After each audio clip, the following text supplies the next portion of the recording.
চলছে ব্রাজিল বনাম ফ্রান্সের ওয়ার্ল্ড কাপের ফাইনাল। তবে ঠিক তখনই রহস্যজনকভাবে একদল সৈনিক আকাশ থেকে নামে মাঠের মাঝে। এরা সাধারণ কেউ নয়, তারা এসেছে ৩০ বছর ভবিষ্যৎ থেকে।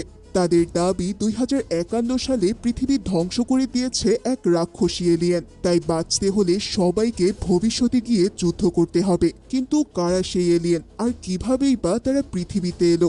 এই সব ঘটনার শুরুটা জানতে আমাদের যেতে হবে ২০২১ সালে, যেখানে আমরা ড্যান ফরেস্টার নামের একজন হাই স্কুল টিচারকে দেখতে পাই।